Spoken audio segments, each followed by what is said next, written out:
Mientras tanto, a pesar de que el bloqueo económico todavía no se elimina totalmente, Cuba se ha levantado poco a poco. Ya hay relaciones diplomáticas, militares y estadounidenses siguen visitando la isla, dando un respiro a la economía. Las visitas de estadounidenses aumentaron 93% en un año, de abril de 2014 al próximo mes de 2015. Hace unos días informaron que ya hay un vuelo diario de Estados Unidos a Cuba. ¿De qué ciudad? Ay, no me acuerdo. Una línea aérea. Señaló que ya tenía. Debe ser Miami. Muchas ciudades del sur tienen vuelos a Cuba, no solo a La Habana, sino a los centros turísticos. ¿Y los cruceros también llegarán? Ya están llegando, sí. Pero, aquí lo dijimos, pobres cubanos, los van a conquistar con el iPad y con el iPhone. Más que con... Todos no pudieron durante 50 años, pero ahora, sobre todo, ya los fue a visitar Azcárraga. ¿En serio? Ya. Pobrecitos cubanos, no saben lo que se les espera. ¿Vamos a vender telenovelas? Pero fíjate que dentro de la población, o sea, hay gente muy convencida con el sistema y hay gente que nunca ha estado convencida y que pues igual se marea un poquito con algún regalo que le lleven o un desodorante o un champú, pero la gente que está de acuerdo con el sistema que han llevado durante muchos años permanece con sus ideas, no son así tan endebles en cuanto a sus creencias o su ideología. No, o sea, encuentras de todo, como en todos los lugares, ¿no? No, pero eso sucede mientras no tienes a tu alcance el pastel. Claro. Cuando el pastel ya llegó, resulta atractivo, resulta sabroso, entonces todos van a probarlo, porque además es parte del mundo, no pueden permanecer ajenos a una modernidad que está controlando, no América, no Estados Unidos, está controlando el planeta. Entonces, ellos van a tener que entrar en ese ámbito, por más que sus convicciones ideológicas, políticas tengan una tendencia, de todas formas van a entrarle a todo eso por una necesidad de incorporarse al mundo. Y un relevo generacional que es natural, simple y llanamente. O sea, obviamente es como aquí, o sea, hay gente que sigue votando por el PRI porque viene de tradición ya histórica, o sea, de la gente quizá mayor, un sector. Es raro quizá encontrar en las nuevas juventudes un ánimo que no sea contestatario. Yo creo que es lo mismo. O sea, hay una generación ahorita ya, la nueva, que sí cuestiona el régimen, la manera en cómo se ha llevado a cabo, y están ávidos de toda esta apertura que tiene que ver con la tecnología, con la ciencia, con las comunicaciones y con su propia posibilidad de desarrollo. Tú dime si un médico, que son brillantísimos los médicos cubanos, van a querer permanecer al margen de todo lo que se da en el mundo, por más que estén convencidos de que ellos recibieron una formación gracias a esa ideología, una formación sólida. Ellos tienen la necesidad de incorporarse a los conocimientos externos. No lo pueden dejar, es vital para ellos.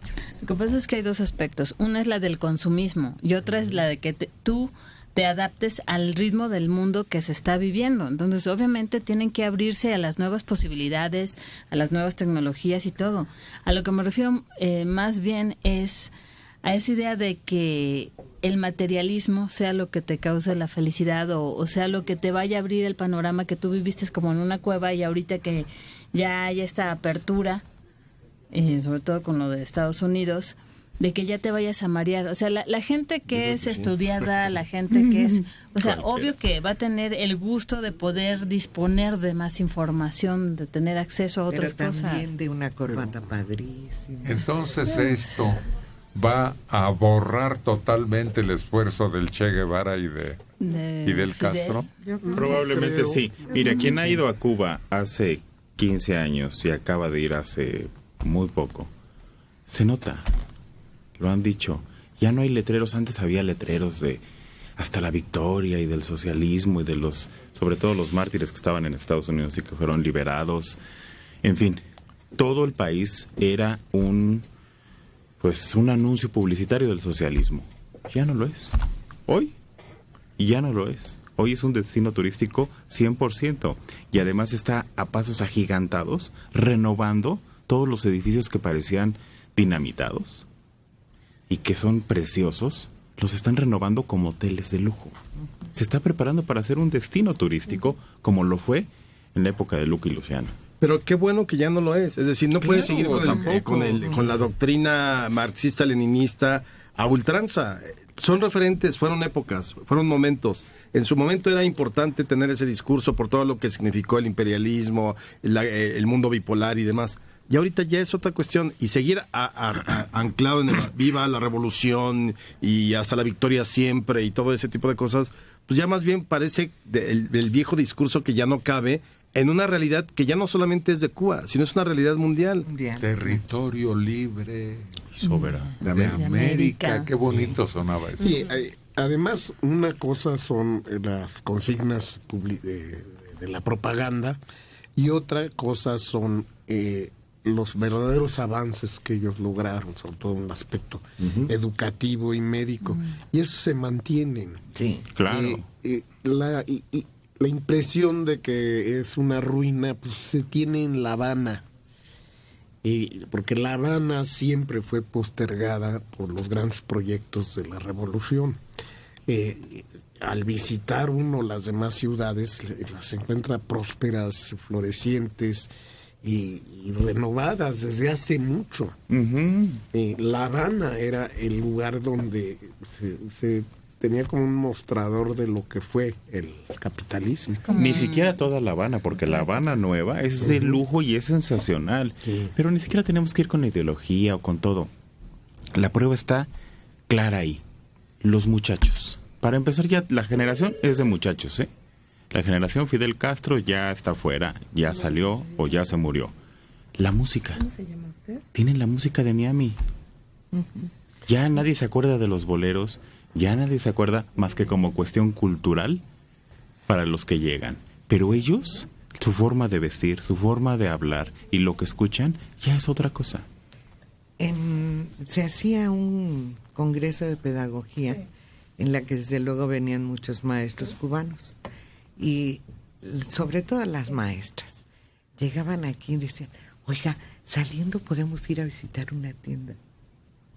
Eran excelentes maestros, convencidos del sistema, todo. Pero terminando las actividades, ¿podemos ir a visitar una tienda? Y claro que las llevábamos y se embebían con todo lo que... Sí, pues una cosa es que estuvieran de acuerdo con el sistema, trabajaran y se formaran. Y otra cosa es el deseo interno del ser humano. Ahora, lo que no podemos olvidar es que fue una dictadura. Claro. O sea, evidentemente eso, por más próspero que hayan sido algunos aspectos... Y que es lo mismo que cuando hablamos de Porfirio Díaz. Sí, fue el modernizador, era una dictadura. Pero y el análisis tiene que partir de ahí. ¿Cómo lo resolvieron estas cosas? La educación, muy bien.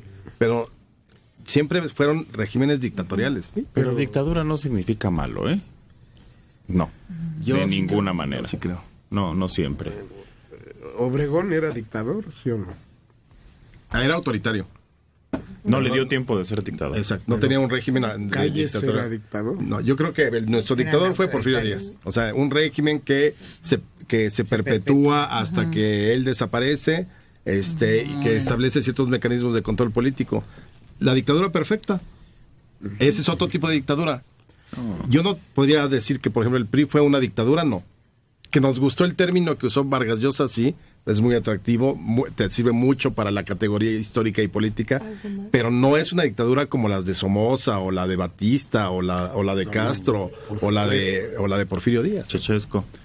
Pero no es malo. Por favor, es que la gente dice populismo malo, dictadura mala, y no es cierto. Son líderes que asumen el control de un pueblo que estaba fregado y que lo llevan adelante muchas veces con mucho éxito. Acá dependió de un bloqueo brutal que les han impuesto. Pero esos yo sí creo que eran dictadores, nada más que no les dio tiempo. La gran parte de los primeros dirigentes de los países africanos, según tu definición, eran dictadores, como Kenyatta. Bueno, Idi Amin. Bueno, Idi Amin sí, pero Milton Obote, que fue el que llevó a la independencia a Uganda, era un gobernante que se prolongaba en sus periodos y era un demócrata. Es el que es derrocado por Idi Amin, que da un golpe militar. Desde luego, nada tiene que ver con los primeros gobernantes de los países africanos. Después de la independencia, Nkrumah fue un dictador, pues, no, aunque no era alguien que murió 4 años y dejó el poder. Pero yo creo que la dictadura se define simplemente porque no permites la oposición. Exacto, y la libertad política y de expresión. Ese es el asunto, Eso o sea, sí. y creo que eso es lo grave. Sí. O sea, el porfiriato tiene muchos elementos de desarrollo y de crecimiento, sí, pero había una represión. Tampoco la leyenda negra que nos vendieron, pero acabaste con opositores, metiste periodistas a la cárcel, que es lo mismo que vimos en Cuba o en cualquier tipo de régimen dictatorial. O sea, yo sí jamás diría o Pinochet, el Estadio Nacional, los desaparecidos, o en Argentina no. Yo creo que es el remate, no es toda la dictadura. pero es parte de un régimen que no te va a permitir esas libertades, la de Franco. No, yo soy entre más libertades tengas como sociedad política, que puedas decir tus ideas, que te puedas manifestar. Por eso yo insisto aquí, hay que ser muy cuidadosos con hablar de la represión. Disculpen, yo creo que vivimos un México distinto y estamos tratando de encontrar los mecanismos para la convivencia dentro de los marcos legales. Gudelia Méndez Pérez, de 70 años, en Ecatepec. Ya estoy cansada de lo mismo en su programa. Se agarran con un tema y le dan vueltas y vueltas y vueltas. Y todo para llegar a la conclusión que Manelik diga, porque solo él lo sabe todo y a todos los demás les dice que no. Ya toquen otros temas, por favor, algo novedoso. Pues lo de los maestros es lo más novedoso del día. Es la de 8 columnas. Pero además tiene al país en vilo. Una reforma educativa la tiene en el hilo pendiente de que lo corten y se acabó. Son cosas muy importantes. Es la educación de sus hijos o de sus nietos. Es el futuro del país. Oye, ¿cómo te puede fastidiar? Aunque no te interese, te afecta. Claro. Trata de moverte en esta ciudad. Todos los días hay bloqueos. Por esos. Y lo de Cuba, pues es una noticia vigente, actualidad, ¿no? De gran actualidad, cómo se están adaptando a la nueva apertura que aparentemente es casi total. Y un bloqueo que duró tantos años. Tantos años. Que fue criminal. Y nos va a afectar.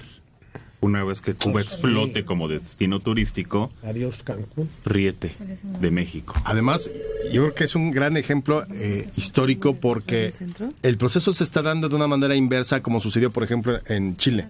En Chile llegó primero el proceso político democrático y luego empezó la apertura. Y aquí no, aquí sigue el gobierno de los Castro. Sí.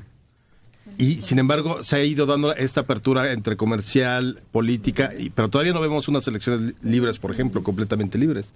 Y sin embargo el proceso va avanzando. Sí es muy interesante y yo creo que no podemos mantenernos al margen o esconder la cabeza no va a solucionar los problemas y ya. A mí me parece que hay que tocar los temas estos que nos están moviendo en el mundo y que nos están moviendo en México.